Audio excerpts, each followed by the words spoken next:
In 2016, a new TV show hit the digital airwaves and needed a podcast dedicated to chronicling its adventures. An elite team has been assembled for this task. Unfortunately, the world's listeners have not heard of this wonder twin duo. And although they may not be known now, in the future they will be referred to as tomorrow's legends. This is John Constantine. I'm an accomplished warlock, an expert of the occult, and a master of exorcism. Hello, Legendaires. Welcome back to the bonus episodes of Tomorrow's Legends.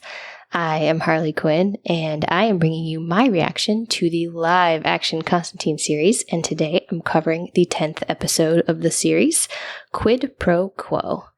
No, I did not forget about these. It's just been crazy busy. I mean, between work, it's been super demanding.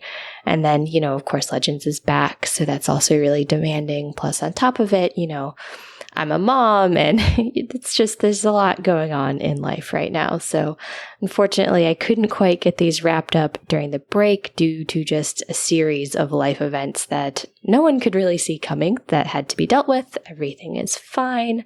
No need to worry, but it did prevent me from doing my favorite hobby these days, which is podcasting. So anyways, let's move on to the reaction. I've talked enough about me. I will say, I think this was the episode I had been waiting for. I had wanted Chaz's backstory, and I finally got it. I was so excited. I absolutely really loved this episode because it got to explore Chaz a lot, which I had been wanting. And I kind of enjoyed this villain that they had, this Felix Faust guy.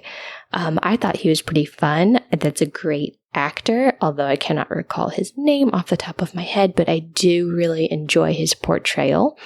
And I thought it was kind of an interesting concept of what he was trying to do.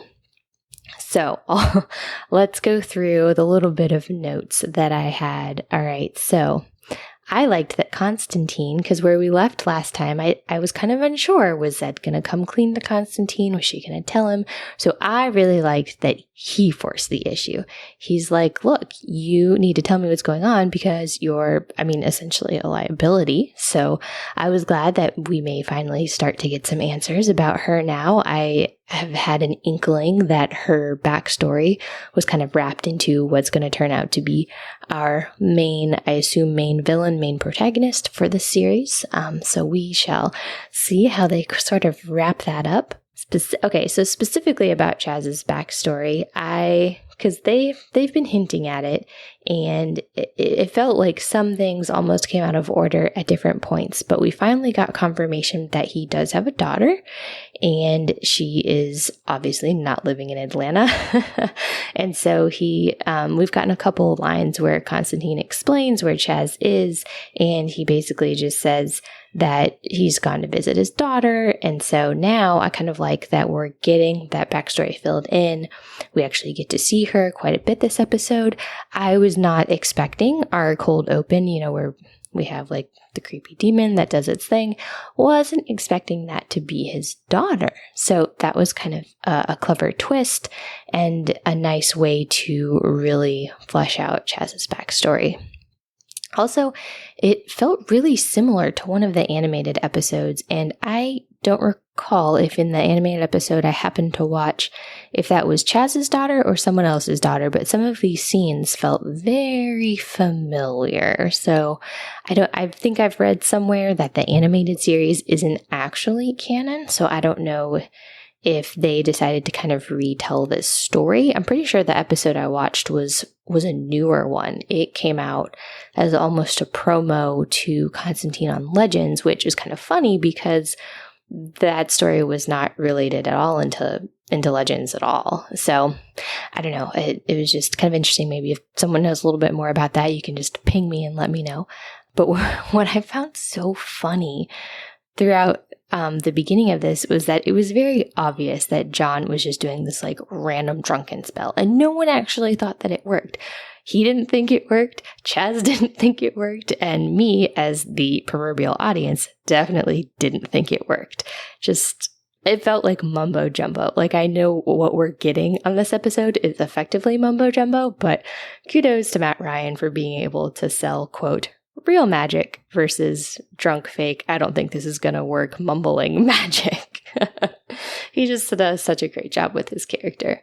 And another bit about that I loved was that it tied into King Arthur. I always love that. The King Arthur stories are some of like my favorite ones growing up. And I always kind of love when that when that myth kind of gets woven into a story. So that was nice to have that tie in.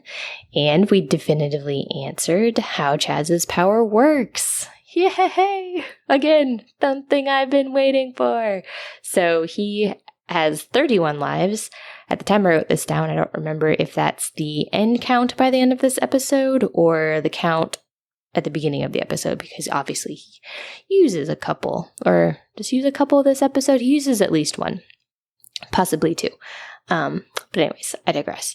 I already talked about Felix a little bit. I thought he was a good villain.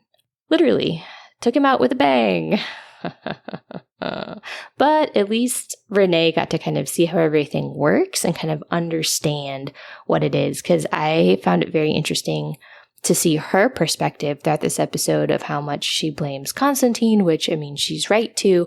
It is technically his fault, but at the end of the day, I feel like she's choosing to focus on like the more negative aspect of it as opposed to the more positive aspect of it, that her husband is literally trying to, pay back his debt and he's saving people so that, he can make his life, or lives, as the case may be, worth living. So I thought it was a very noble cause, and I'm kind of glad that she came around to hopefully some sort of an understanding in the end. So I don't know how much more we get of the two of them and their interactions, and then, their whole family dynamic or whatever. I'd hope we get just a tad bit more before the end, but obviously knowing there's only 4 episodes left in the series, I don't think I'm guessing we probably don't get a whole lot more.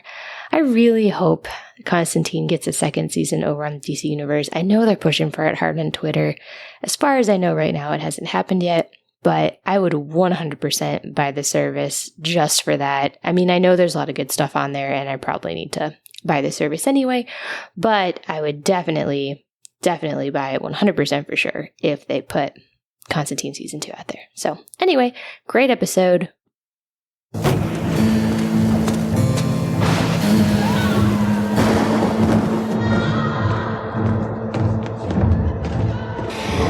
At 40-10. You never saw me, and everything is perfectly normal. All right, Legendaires, if you are looking for a more detailed podcast on this series, I would recommend you listen to the Devil You Know Constantine podcast, and that's over on Golden Spiral Media. So until next time, this is Harley Quinn, and I'm out. Tomorrow's Legends is not affiliated with CBS, Warner Brothers, or the CW. We're a fan-made podcast for entertainment purposes only and are part of the Cybercast Network.